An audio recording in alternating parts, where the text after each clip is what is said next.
हमारे साथ केंद्रीय मंत्री पशुपालन राज्य मंत्री संजीव बालियान, जो कि बड़े जाट नेता हैं, वो सीधे जुड़ गए हैं। बहुत बहुत स्वागत है संजीव जी आपका एबीपी न्यूज़ पे। बड़ा हलचल है पश्चिमी यूपी में, क्योंकि पहले 2 चरणों का मतदान है। आप इस इलाके से आते हैं। आज प्रेस कॉन्फ्रेंस हुई जयंत की और अखिलेश की, और जयंत ने साफ कह दिया कि हमारा गठबंधन तो पहले से तय था। तो जो आप लोगों ने पासा फेंका था, उनको अपनी तरफ लाने का प्रस्ताव दिया था, वो रिजेक्ट कर रहे हैं वो साफ तौर पर कि नहीं आएंगे वो। देखिए, पहले तो स्वागत है कि पश्चिम उत्तर प्रदेश के मुजफ्फरनगर जनपद में इतने बड़े बड़े नेता हेलीकॉप्टर से आए हैं, जो हमेशा प्रदेश की राजधानियों में देखे जाते थे। कि कम से कम हमने इतनी मेहनत की कि उन्हें मुजफ्फरनगर आना पड़ा हेलीकॉप्टर लेके। दूसरी बात, कोई ऑफर नहीं दिया गया था। हमारे गृहमंत्री जी ने कहा था कि वो गलत घर में है, और पहली बात तो उनकी सरकार बननी नहीं।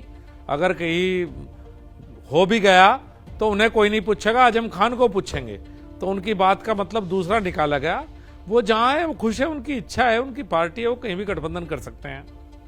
लेकिन संजीव भाई, ये क्यों कहा गया कि वो गलत घर में है? क्या बीजेपी उनको मिस कर रही है?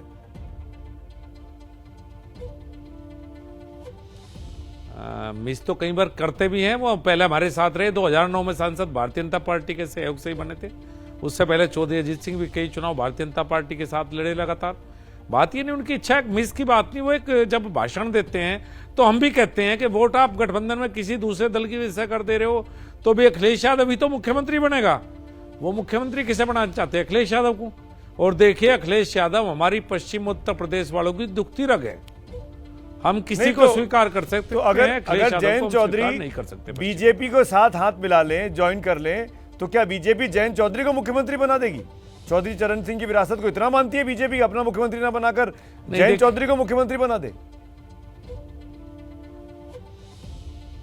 अखिलेश यादव बना रहे हैं, उनको मुख्यमंत्री वही बना देंगे। हमें हमारे क्यों झंझट में डाल रहे हो सुमित जी? अखिलेश यादव उनको बना रहे हैं, वो बनना चाहते हैं तो वहां बन जाएं जहां हैं। मैं तो कैसे कह सकता हूं? मैं तो इतना बड़ा वो नेता नहीं हूं जो इस बात का जवाब दे सकूं कि भाई हम उन्हें क्या बनाएंगे। लेकिन अखिलेश यादव बना रहे हैं कि उनको मुख्यमंत्री। वो तो तय है कौन उस खेमे से कौन मुख्यमंत्री बनेगा। आपके यहाँ से जैसे तय है योगी जी बनेंगे, वैसे वहां से तय है कि अखिलेश तो हमारे यहाँ भी तय है। नहीं, हमारे यहाँ भी तय, हमारे यहाँ भी तय।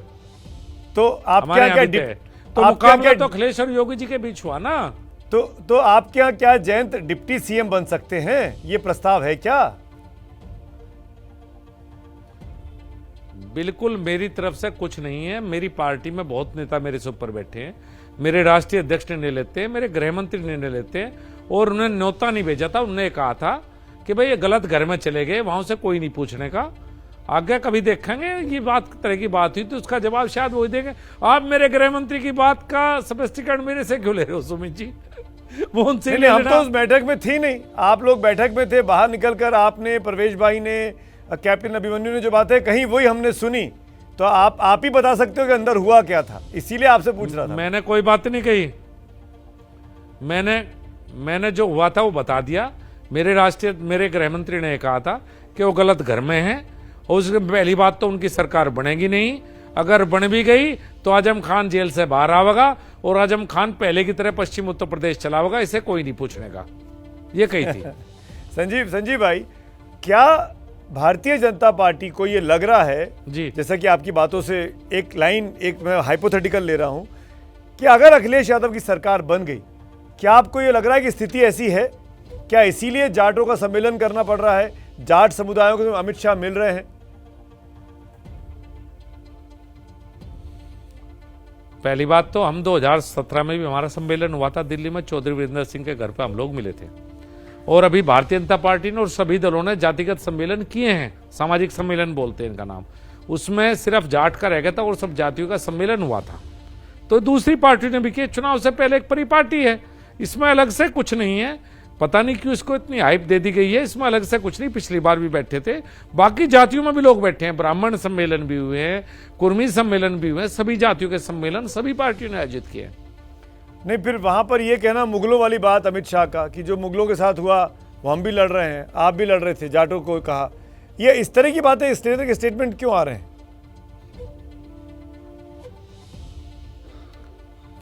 आज में गलत क्या है? दिल्ली को किसने जीता? दिल्ली जब से मुगल आए, महाराजा जवाहर सिंह ने दिल्ली जीती थी पहली बार।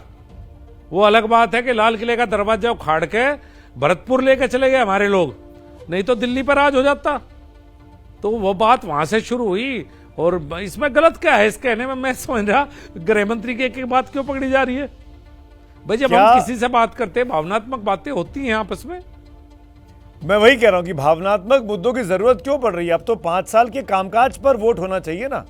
ये 80-20 की बात होना, हिंदू मुसलमान की बात होना, हाँ, मुगलों की बात होना, हिंदुत्व की बात होना, इसकी क्या जरूरत है? आप काम गिनाइए ना अपने, अगर आपने काम किए होंगे आपने काम 5 साल तक।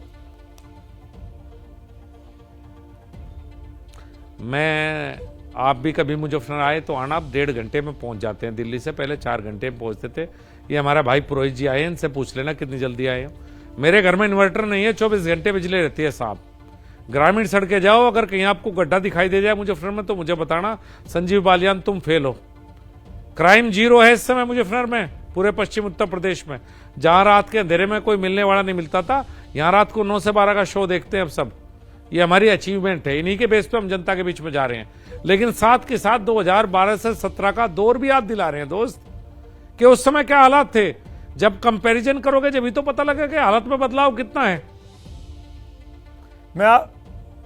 मैं आपको मुख्यमंत्री का एक बयान सुनवाता हूं, योगी जी का, फिर आपसे एक सवाल पूछता हूं, सुनिएगा योगी जी का बयान। सरकार में चीनी मिलें नहीं चल पाती थी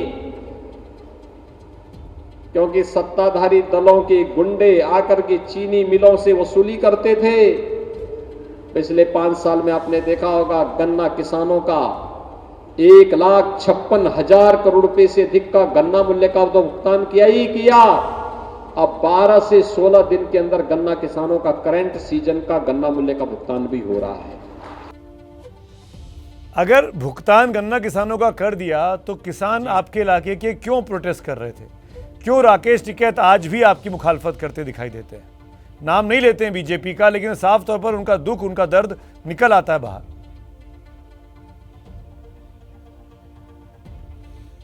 देखिए, कुछ डिफाल्टर शुगर मिल हैं उत्तर प्रदेश में, जिसमें बजाज ग्रुप है, जिसमें संधावली है, जिसमें मोदी की 2 शुगर मिल है, उनका पेमेंट लेट है।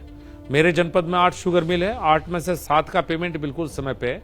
1 शुगर मिल बसाना का पेमेंट लेट है।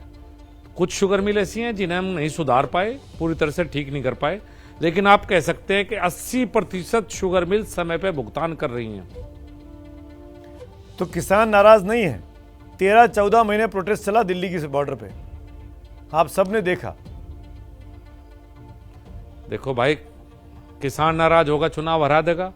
मुझे तो लगता है किसान खुश है, इसलिए हम चुनाव जीत रहे हैं। वो चैप्टर उसी दिन बंद हो गया था जिस दिन प्रधानमंत्री ने कहा था कि भाई कृषि कानून वापस है, उस चैप्टर को बंद कर दिया था। उस चैप्टर को इस विपक्षी दलों के पास कहने के लिए कुछ है नहीं, बार बार उसी चैप्टर को खोलते हैं। हम डेवलपमेंट की बात कर रहे हैं, हम पिछले 5 साल में क्या किया और अगले 5 साल क्या करेंगे, हम वो बात जनता के बीच में रख रहे हैं। वो किसान आंदोलन पर अटके हुए हैं। वो तो ये भी कह रहे हैं, जो उन्होंने प्रोमिसेस किए कि हर फसल का एमएसपी तय होगा, 300 यूनिट बिजली मुफ्त दी जाएगी, किसानों को सिंचाई के लिए बिजली मुफ्त दी जाएगी। ये तमाम ऐसी घोषणा है जिसकी मांग किसान सालों साल से करते रहे। आप तो खुद किसान हैं, आपको मुझसे बेहतर आप जानते हैं। शायद थोड़ी सी बात मेरी भी पूछा दो अखिलेश यादव के पास।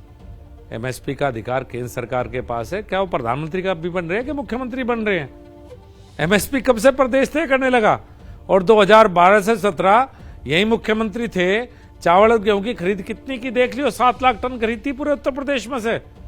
और दूसरी बात, 300 यूनिट की बात करते, जब अखिलेश यादव मुख्यमंत्री थे, जब 4 घंटे बिजली आती थी तो 300 यूनिट तो खर्च ही नहीं होती थी पूरे महीने में। बिजली कहां आती थी अखिलेश के राज में जो वे देंगे? अखिलेश के राज में कोई बिजली नहीं आई साहब, किसी और से पूछ लीजिए। तो अब आपने तो कहा ना कि बिजली आती है आपके गांव में, अब तक तकलीफ नहीं है, तो आपको लगता है अखिलेश आएंगे तो बिजली कटवा देंगे, अंधेरे में भेज देंगे अपने अपने लोगों को? नोट छापने की मशीन लगा रखी है सफाई में अखिलेश यादव ने कि सब चीज फ्री करके नोट छाप छाप के दे देंगे। उस मशीन में से हो सके हमें भी थोड़े नोट मिल जाए, जो उनकी मशीन लगेगी, सारी चीज फ्री दे देंगे। तो मशीन ही लगा रहे होंगे, और क्या कह सकते हैं भाई। किसान तो दोबारा प्रोटेस्ट पे जा रहे हैं 31 तारीख से, राकेश टिकैत कह रहे हैं। राकेश टिकैत ये भी कह रहे हैं एमएसपी को लेकर जो कमेटी बनाने की बात थी वो भी सरकार ने प्रॉमिस करी, अभी तक पूरी नहीं की। आपने खुद कहा अभी इस इंटरव्यू में कि एमएसपी बनाने का काम तो केंद्र का है, प्रधानमंत्री का है, तो फिर क्यों नहीं हो रही ये सब चीजें? क्यों किसानों को इग्नोर किया जा रहा है, वो भी अब जबकि यूपी में चुनाव है? ये देखिए, एमएसपी पहले से ही है सुमित भाई, आप थोड़ा सा वो कर रहे हो। एमएसपी पहले से ये, एमएसपी कोई नई नहीं बनानी है। एमएसपी को हर कैसे फसल लीगलाइज किया जाए, इसके लिए हर फसल पर एमएसपी, जो बात समाजवादी पार्टी उसके लिए कमेटी अभी आपके पास जो हर फसल पर नहीं है एमएसपी, संजीव भाई आप मुझसे अधिक जानते हैं। 22 फसलों के 22 फसलों की एमएसपी डिक्लेयर हम करते हैं, 23वीं फसल की गन्ने की एफआरपी डिक्लेयर करते हैं। उसके अलावा जो अपनी ये बागवानी की फसलें हैं या इनकी कोई एमएसपी नहीं है। इसकी चाहे तो प्रदेश सरकार कर सकती है, पर मैं भरोसा कर लूं क्या अखिलेश यादव पे? वो 12 से 17 यही तो थे, क्यों नहीं कुछ किया दोस्त? ये नहीं करेंगे, जुमले वाले लोग हैं, ये कह के चले जाएंगे, ये उत्तर प्रदेश को फिर लूट लेंगे, यहां फिर गुंडाराज होगा। ये कोई उत्तर प्रदेश का भला करने नहीं आ रहे। आपने तो जुमला शब्द का इस्तेमाल किया। ये आज तो अखिलेश यादव ने जुमला शब्द आपके लिए इस्तेमाल किया कि झूठे वादे करते हैं, और 13-14 महीने किसानों ने जो झेला वो याद दिलाया मुजफ्फरनगर में बैठ के। अच्छा, अखिलेश यादव का 2012 का घोषणा पत्र निकाल लो, अगर एक भी उसमें मांग पूरी हो। 17 को हमें देके गए थे। जर्जर उत्तर प्रदेश को, जहां कानून व्यवस्था नहीं थी, जहां सड़कें नहीं थी, जहां पानी बिजली नहीं थी और जहां बुरे हालात थे, वो दंगे थे, वो अखिलेश यादव वो उत्तर प्रदेश हमें देके गए थे। आज उत्तर प्रदेश कुछ बेहतर है, इसे हमें और बेहतर बनाना है। वो उनकी बात है, वो कहें, हम अपनी बात कहेंगे। फैसला जनता को लेना है, जो बेहतर लगेगा जनता उसे चुनेगी। आपको क्यों लगता है कि आप बेहतर हैं उनसे? मैंने बताया ना कि 12 से 17 का कंपैरिजन, 12 से 17 के दौर और 17 से 22 के दौर, दोनों दौरों का कंपैरिजन लोग कर लें। अगर हमने अच्छा किया हो तो हमें वोट दें, हमने अच्छा ना किया हो तो उसे वोट दें। ये तो जनता का फैसला है साहब। करेंगे तो इसमें तो कंपैरिजन जो आम जनता को अफेक्ट करता है बहुत ज्यादा नहीं है दोस्त। किसने कह दिया कि महंगाई ज्यादा है? ऐसा मत कहो। ये थोड़े दिन अभी पेट्रोल के भाव बढ़े हैं, उससे पहले 4 साल क्या स्थिति, ऐसा मत कहो सुमित भाई कि महंगाई बहुत ज्यादा है। मैं इसके रोज के महंगाई के चार्ट को तो मैं देखता नहीं, लेकिन क्या हाल उत्तर प्रदेश का था, क्या आज है, आप देखिए तो आके एक बार साहब। आप महंगाई का चार्ट रोज नहीं देखते, पर हम रोज देखते हैं, इसीलिए मैं बोल पाया आपको ये बात। करीब 1.5% का अंतर है उनके शासनकाल में और आपके शासनकाल में। चलिए मैं आगे बढ़ता हूँ। एक चीज में खाद्यान्न, मोस्टली खाद्यान्न चीजें हैं, मोस्टली डेली कंज्यूमेबल चीजें हैं। और आप तेल का दाम हो गया, सब्जियों के दाम हो गए। अगर एमएसपी मिलेगा, अगर तेल दोस्त सरसों के रेट भी मिल जाए और आपको तेल भी फ्री में मिल जाए, ऐसी टेक्निक सुमित भाई मुझे भी बता दो। सरसों के कितनी अच्छी बिकी है, किसान के नाते भी तो सोच लो। तो अगर सरसों का तेल 2 रुपए महंगा बिक गया तो क्या दिक्कत है? तो अगर किसान कमा रहा है तो प्रोटेस्ट क्यों कर रहा है संजीव भाई? अगर किसान कमा रहा है तो प्रोटेस्ट क्यों कर रहा है? राकेश टिकैत के साथ क्यों खड़ा है? बहुत से और भी नेता हैं। राकेश टिकैत एक नाम मैं बार-बार बोल रहा हूं। मैंने कहा है दोस्त आप बार-बार बोल रहे हैं, पर मेरी सुनिए। मैंने सिर्फ सरसों कहा, मैं नहीं कहता कि किसान की सभी समस्याएं होगी। किसान के लिए कुछ बेहतर करने का प्रयास किया है, कुछ बेहतर और करना है, ऐसा नहीं मैं कहा। बार-बार आप उस पॉइंट पर लाएंगे। हमने कुछ बेहतर करने का प्रयास किया है। किसान सम्मान निधि भी हुई है, खरीद भी बढ़ी है। ये तो देख सकते हैं कि खरीद पहले से ज्यादा बढ़ी है, लेकिन फिर भी बहुत कुछ ऐसा है जिसे बढ़ाने की आवश्यकता है। किसान के लिए बहुत कुछ और करना है। आजादी के बाद मैं नहीं कहता कि, लेकिन हमने भी बेहतर करने का प्रयास किया है। हम तो 7.5 साल से 60 साल तो कांग्रेस थी। अगर इतना ही बेहतर किसान था तो फिर 7.5 में तो नीचे नहीं आया होगा दोस्त। तो और बेहतर करने की आवश्यकता, मैं इस बात को स्वीकार करता हूं। तो आप मान रहे हैं कि किसानों के लिए पूरी तरीके से सरकार सफल नहीं हो पाई किसानों को खुश करने में, कुछ और करने की जरूरत है? ये अच्छी बात है। अगर हम खुश कर पाए, नहीं कर पाए तो रिजल्ट बताएगा। जब 10 मार्च को भारतीय जनता पार्टी की सरकार बनेगी तो आपको पता लग जाएगा खुश है, मुझे पता लग जाएगा खुश है। आपने कहा ये चुनाव मुख्यमंत्री के लिए है, प्रधानमंत्री के लिए नहीं है, लेकिन अमित शाह जी ने कुछ कहा था कल ही यही पश्चिमी यूपी में। सुनिए पहले उसको, फिर मैं आपसे सवाल करूं। जी इस बार यूपी का जो चुनाव है, मैं आप सभी को कहना चाहता हूं, भाइयों बहनों युवाओं, ये यूपी के चुनाव को विधायक का चुनाव मत समझिए, किसी को मंत्री मुख्यमंत्री बनने का चुनाव मत समझिए। उत्तर प्रदेश का चुनाव आने वाले देश में भाग्य का, भारत के भाग्य का निर्णय करने वाला चुनाव। विधायक, मंत्री, मुख्यमंत्री नहीं, देश का भाग्य बनाने का चुनाव है। देखिए, बनेंगे तो मुख्यमंत्री, लेकिन उत्तर प्रदेश से ही प्रधानमंत्री का रास्ता भी निकलता है, सबको पता है। हम इतने भारी बहुमत में हर बार इसलिए आए कि उत्तर प्रदेश ने जमकर साथ दिया। तो मेरे गृहमंत्री का आशय भी वही है कि अगर इस बार भारतीय जनता पार्टी की सरकार बनेगी तो 2024 में फिर उसी तरह का इतिहास दोहरा जाएगा जैसे 14 और 19 में था, और फिर 24 में भारतीय जनता पार्टी की सरकार बनेगी। तो मेरे विचार से उनके कहने का आशय यही था। तो क्या ये भी डर है कि अगर नहीं सरकार बनी तो 24 में दिल्ली का रास्ता खतरनाक हो जाएगा, मुश्किल हो जाएगा? दोस्त, अगर हम चुनाव हारते हैं तो मुश्किल तो होगा, इसमें कहाँ कोई दो राय है। लेकिन चुनाव, हमें पूरा भरोसा है कि हम चुनाव जीतेंगे। पर तमाम सर्वेज ये दिखा रहे हैं सरकार आपकी बन रही है, लेकिन 100 सीटों का नुकसान एवरेज दिखाई दे रहा है। संजीव बालियान जी, आपने भी देखे होंगे, पश्चिम में भी नुकसान है, पूर्व में भी नुकसान है। देखिए, मैंने देखा है बिल्कुल। मैं तो एक बात कहता हूं कि ज्योतिषी तो हमें नहीं कि सीटों का हिसाब लगाएं। एक मूड सा होता है जनता का, जो भांपते हैं हम लोग कि भाई क्या माहौल है, क्या मूड है। वो मूड मुझे सरकार बनाने की तरफ दिखाई देता है, और बाकी कितनी सीटें आएंगी ये तो रिजल्ट वाले दिन पता लगेगा। अगर जरूरत से ज्यादा मैं जल्दी पे ज्यादा बता दूंगा तो जनता समझेगी कि अपने आप ही निर्णय ले रहा है। जो निर्णय मेरा नहीं, जनता का, उसमें मैं क्या कह सकता हूं। मुझे तो माहौल अच्छा दिखाई देता है, मैं कह सकता हूं। जयंत चौधरी साथ नहीं आए तब भी माहौल अच्छा है, पश्चिम में जाट हैं आपके साथ? बिल्कुल साहब, 2014 में थे, आशीर्वाद मिला था, 17 में दिया, 19 में दिया, और फिर वो चौधरी उम्मीद है कि इस बार भी हम जैसे लोगों को, साहब चौधरी चरण सिंह जी की संपत्ति के अधिकारी भाई जयंत चौधरी हो सकते हैं, लेकिन राजनीति को तो संपत्ति मत बनाइए। हम भी उनका नाम लेकर राजनीति करते हैं, हम भी आम किसान परिवार से हैं। इतना अधिकार तो लोकतंत्र में हमें दीजिए, हम राजनीति कर सकें। राजशाही कराना चाहते हैं तो इच्छा है कि बड़े वो लड़ सकते हैं, तो हम पीछे हट जाएंगे, लेकिन लोकतंत्र ने हमें भी अधिकार दिया है अच्छे काम करके राजनीति करने का। एक आखिरी सवाल, राकेश टिकैत के आप अच्छे जानकार हैं, एक ही गांव से आप लोग आते हैं, नरेश टिकैत से आप मिले भी थे। मैं जानना चाहता हूं क्यों नहीं समझा पा रहे हैं आप राकेश टिकैत, नरेश टिकैत और किसानों को? क्या संजीव बालियान निजी तौर पर फेल हो गए हैं?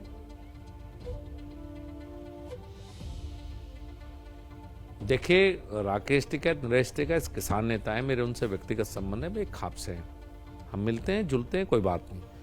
उनको, वे अराजनीतिक हैं, वो कह चुके हैं कि हम राजनीति में नहीं, जो जिसकी चाहे जहाँ वोट वहाँ दीजिए, वो उनकी तरफ से आ सकता है। फिर आता है बात किसान की, ये आपको किसने कहा हम नहीं समझा पाए? मैं बार बार कह रहा हूँ कि रिजल्ट में पता लग जाएगा कि हम समझा पाए नहीं समझा पाए। मुझे लगता है कि हमने टोटली समझा लिया, और जो कह रहे हैं कि नहीं समझा पाए, तो 10 मार्च को सुमित जी, मैं आपके चैनल पे बैठूंगा। अगर भारतीय जनता पार्टी की सरकार नहीं बनी तो मैं अपनी व्यक्तिगत हार भी स्वीकार करूंगा, और मैं स्वीकार करूंगा फेल हुआ किसान को समझाने में। अगर बीजेपी की सरकार ना बनी, उन्हें भी न्योता दे दीजिए, 10 तारीख को आपके चैनल पर मेरे साथ बैठ जाए सामने, जो ये कह रहे हैं कि हम किसान को समझा नहीं पाए। बिल्कुल, आपका न्योता स्वीकार कर रहा हूं मैं, और आप जीते हारे दोनों स्थिति में आपको बुलाऊंगा, बैठेंगे, हम लोग बात करेंगे, चर्चा करेंगे। लेकिन मैंने जो फेल होने की बात की संजीव भाई, वो इसलिए की कि प्रधानमंत्री को राष्ट्रीय टीवी पर आकर क्षमा मांगनी पड़ी, तीनों बिल वापस लेने पड़े, और आज भी राकेश टिकैत ने कहा अभी 2 घंटे पहले कि हम 31 तारीख से अपना प्रोटेस्ट फिर शुरू कर रहे हैं, क्योंकि एमएसपी पे जो प्रॉमिस किया गया वो पूरा नहीं हुआ, अभी तक कमेटी नहीं बनी है। इसलिए मैं कह रहा हूं कि क्यों नहीं समझा पाए आप राकेश टिकैत, नरेश टिकैत को, जिनके आप निजी तौर पर, जिनको आप जानते हैं? मैं उनको निजी तौर पर जानता हूं, लेकिन मैं उस कमेटी का हिस्सा नहीं था जिसने किसानों से बात की। उस कमेटी में हमारे 3 सीनियर मंत्री दूसरे थे, और जो बातचीत में थे, शायद चूंकि मैं पिछले कई महीने से चुनाव प्रचार में लगातार पश्चिम उत्तर प्रदेश में हूं, दिल्ली नहीं हूं, तो मैं आपको ये नहीं बता सकता कि लेट हुआ है या नहीं हुआ है। लेकिन क्या है, क्या बात हुई है, मैं उसका पार्ट इस बार नहीं था। मेरे व्यक्तिगत संबंध है, वो अलग बात है। ठीक है, एक आखिरी में बता दीजिए जाते जाते, क्या किसान बिल वापस आएंगे, इस तरह का डर है? क्योंकि एक बयान आ गया था मंत्री जी का कि चुनाव के बाद वापस आ जाएंगे किसान बिल। नहीं, बिल्कुल नहीं। देश में कृषि क्षेत्र में अगर कुछ भी होगा तो किसानों की सहमति से होगा, उनकी बिना सहमति के कुछ नहीं होगा। बहुत बहुत शुक्रिया संजीव बालियान, खुलकर बात करने के लिए। आपकी यही साफगोई पसंद आती है। धन्यवाद। शुक्रिया, धन्यवाद।